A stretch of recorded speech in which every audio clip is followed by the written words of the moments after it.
apakah betul Abu Thalib tidak mengucapkan kalimat asyhadu an la ilaha illallah wa asyhadu anna Muhammadur Rasulullah? Yang kedua, apakah betul di dalam bersyahadat harus betul dengan kalimat asyhadu an la ilaha illallah wa asyhadu anna Muhammadur Rasulullah? Atau cukup mengatakan Muhammad adalah nabi utusan Allah dan aku percaya Tuhan Allah dengan bermacam-macam lafaz yang mengandung makna tersebut? Atau ada iman dengan hati biarpun tidak berucap dengan lisan, atau haruskah diucapkan dengan lisan?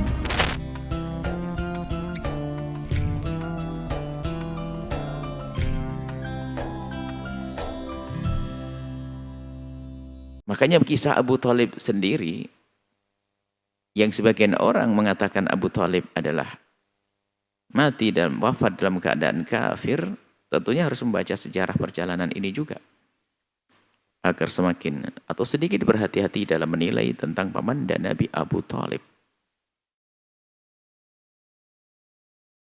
Sebagian mengatakan bahwa Abu Thalib wafat dalam keadaan tidak beriman.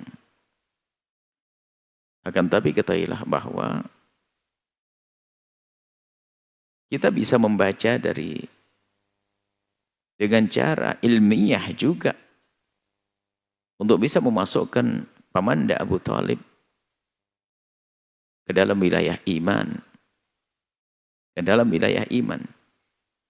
Jika ada pendapat yang mengatakan bahwa Abu Thalib tidak beriman lalu abadi di neraka, maka urusan yang mungkin mereka juga punya hujjah. Akan tapi yang mengatakan Abu Thalib beriman lalu tidak selamanya di neraka dan punya hujjah harus kita hargai.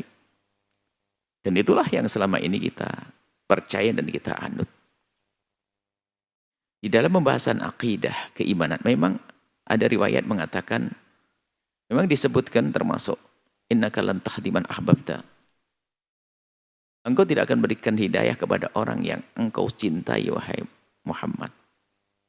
Sebagian mengatakan itu adalah kisah Abu Thalib. Sebagian mengatakan itu kisah Abu Thalib. Akan tapi untuk membaca perjalanan Abu Thalib tidak hanya dengan kisah ayat tersebut, akan tapi kita bisa membaca lebih luas lagi. Pertama, apakah betul Abu Thalib tidak mengucapkan kalimat asyhadu an la ilaha illallah wa asyhadu anna Muhammadur Rasulullah?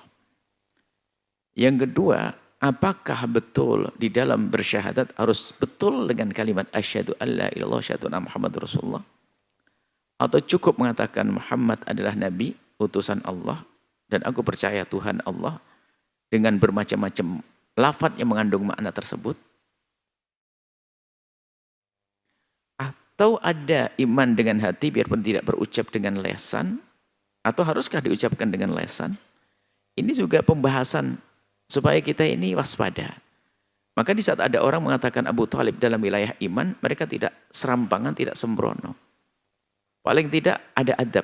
Bagaimana ini Abu Thalib yang sudah tahu loh ya, dari awal-awal sudah diberitahu oleh Bahira bahwasanya ini calon nabi. Dan orang seinsyaf Abu Thalib. Kalau memang Abu Thalib memang ada kebencian dari kecil, dari sini sudah dimusnahkan baginda Nabi. Tapi justru malah dicintai melebihi daripada anak-anaknya sendiri. Ada apa dengan itu semuanya? Setelah diberitahu kalau ini calon Nabi loh ya, bukan beliau orang yang tidak tahu ini calon Nabi. Kalau calon Nabi kemudian merawat, di balik perawatannya ini ada makna apa? Mari kita membaca pelan-pelan, jangan langsung buru-buru. Mengatakan Abu Thalib di neraka dan seterusnya.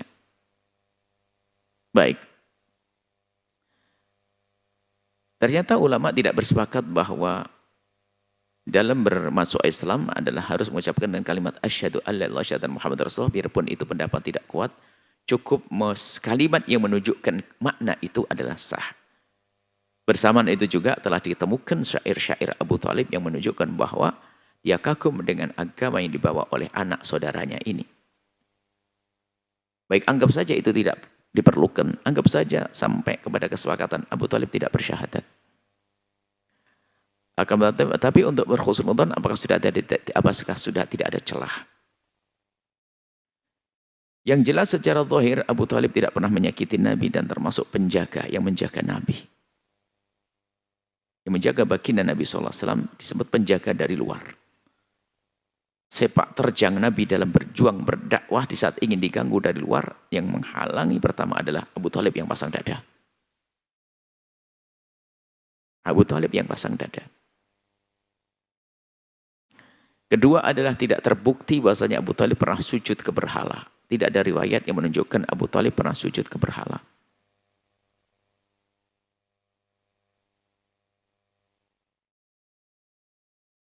Kemudian, bicara tentang iman, dikatakan oleh para ulama, an-nutqu bisyahadataini. Masalah mengucapkan dua kalimat syahadat.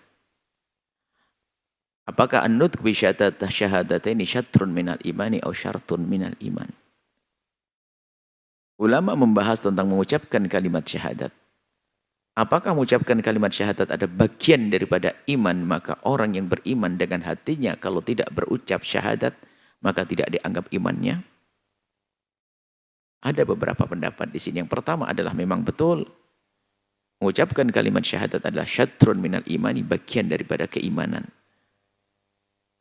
Bagi yang beriman dengan hatinya, seiman-imannya, kalau tidak berucap syahadat dengan lesannya, maka tidak dianggap imannya, maka dia akan di neraka selamanya. Ini pendapat. Kita letakkan di tempat mulia karena pendapat ulama. Pendapat yang kedua adalah mengucapkan kalimat adalah kalimat syahadat bukan syatrun tapi syartun, syarat. Dan syarat terbagi dua. Pertama syarat lisihhatil imani, syarat sahnya iman. Maka bagi orang yang beriman dengan hatinya, kalau tidak mengucapkan kalimat syahadat asyhadu an la ilaha illallah wa asyhadu anna Muhammad Rasulullah, maka dianggap tidak sah imannya karena tidak terpenuhi syaratnya, yaitu bersyahadat. Maka orang yang hanya beriman dengan hatinya kalau belum mengucapkan kalimat syahadat, maka ia adalah belum beriman dan abadi di neraka. Pendapat mulia, pendapat ulama kita letakkan di tempat yang mulia.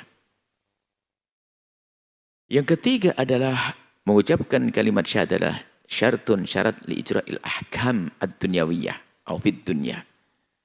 Yang ketiga adalah mengucapkan kalimat syahadat adalah syarat untuk diberlakukan atas dia hukum-hukum Islam di dunia. Maka orang yang beriman dengan hatinya, selagi dia belum berasyhadu an la ilaha illallah asyhadu anna Muhammad Rasulullah, maka di dunia dia tetap dihukumi sebagai seorang yang kafir, tidak boleh menikah dengan wanita muslimah, tidak saling mewarisi dengan muslimah, tidak boleh dikubur di kuburan kaum muslimin. Tapi di hadapan Allah bisa saja diterima itu iman. Dan itulah unek-unek Imam Ghazali suatu ketika di saat membahas tentang iman itu dengan hati saja atau harus dengan ucapan dengan lisan. Di saat sampai kepada pendapat iman adalah harus dengan hati dan dengan lisan. Yang tidak mengucapkan dengan lesannya, hanya beriman dengan hatinya, maka dia akan di neraka selamanya. Lalu Ghazali gelisah, wa kaifa yukhalladu fin nari man kana fi qalbihi mithqalu dzarratin minal iman. Bagaimana mungkin ada orang diabadikan di neraka sementara di hatinya ada keimanan? Berkembang setelah itu menjadi pemikiran yang luar biasa ini. Maka mengucapkan kalimat syahadat adalah syartun li ijra'il ahkam bid dunya, syarat untuk diberlakukan hukum di dunia. Artinya sangat mungkin bahwa sangat mungkin sekali orang yang beriman dengan hatinya kemudian dia belum mengucapkan kalimat syahadat. Tentunya dibagi dua. Ada ikhtiaran, ada karena terhalang keadaan. Kalau terhalang keadaan sangat jelas. Terhalang keadaan. Mungkin diancam dan sebagainya atau rasa takut dan sebagainya. Kalau terhalang keadaan sangat diterima. Bisa jadi orang yang tidak mengucapkan kalimat syahadat karena ayahnya atau saudaranya atau apapun yang memusuhinya. Adapun Abu Thalib sangat mungkin yang demikian itu karena apa? Abu Thalib merasa bahwasanya pelindungnya dari bangsa manusia di luar adalah pelindung Sayyidina Muhammad adalah beliau. Sehingga beliau dengan posisinya itu untuk mengambil posisi aman untuk mengamankan keponakannya. Sangat mungkin. Sebab serangannya dahsyat kepada baginda Nabi SAW. Bagaimana baginda Nabi dimusuhi, lagi sholat Abu Abu Jahal menyuruhnya melempar Nabi dengan kotoran segala macam. Dan seterusnya dan seterusnya. Maka pendapat yang terakhir ini adalah pendapat ulama juga. Yang mengatakan bahwa bisa jadi seseorang itu secara zahir belum bersyahadat, akan tapi hatinya penuh keimanan dan dia tidak akan selamanya di neraka. Dia akan diangkat oleh Allah ke surga. Dan semuanya memang antara hamba dengan Tuhannya, dengan Allah. Pendapat yang ketiga. Baik. Di situ ada pendapat-pendapat istimewa 1, 2, dan 3. Pendapat ulama. Kemudian kita membaca di alam nyata. Ada orang bernama Abu Thalib. Yang dari kecil merawat baginda Nabi SAW. Tidak bertuti punya kejahatan dengan Nabi. Tidak pernah bersongkol dengan orang yang memerangi Nabi. Akan tapi justru membela Nabi. Kemudian beliau wafat dalam keadaan tidak berasyhadu alla ilallah wa asyhadu anna Muhammadur Rasulullah. Tanyakan hati kecilmu wahai orang yang beriman, mana nuranimu? Ada 3 pendapat. Kira-kira pendapat mana yang Anda gunakan untuk menghukum orang? Untuk menghukum orang yang selama ini adalah dekat dengan Rasulullah SAW. Barangkali kita harus mencoba berpikir dengan cara seperti ini agar kita tidak tergopoh-gopoh. Inilah yang menjadikan orang-orang besar dari zaman dahulu kayak Imam Suyuti dan yang lainnya, atau termasuk Imam Sahzaini Dahlan, membuat satu buku Asnal Matalib fi Najati Abi Thalib. Jadi seperti itu adalah kisah Abu Thalib. Maka baca dengan pikiran yang jernih, baca juga dengan hati yang penuh kasih, cinta kepada baginda Nabi SAW. Tentunya bagi orang yang berpendapat Abu Thalib di dalam neraka itu urusan dia, urusan Anda. Dan kami pun tidak mencaci Anda, akan tapi masih ada pilihan bahwasanya Abu Thalib beriman dengan hatinya, biarpun belum berucapkan kalimat syahadat, dan tidak akan selamanya di neraka. Artinya ada iman dan akan di surga. Sah. Ini pendapat. Seperti itu cara mandang Abu Thalib, orang yang berjuang untuk Rasulullah. Sehingga sampai bersama wafatnya Abu Thalib, beriringan dengan wafatnya Sayyidah Khadijah Al-Kubra, itu dianggap sebagai tahun duka. Kalau orang yang tidak beriman, kenapa berduka? Kalau orang yang musuhin Nabi, kenapa berduka baginda? Amul huzun, tahun berduka. Baik, ini adalah kisah tentang paman dan Nabi Abu Thalib, ayahanda daripada Imam Ali bin Abi Thalib.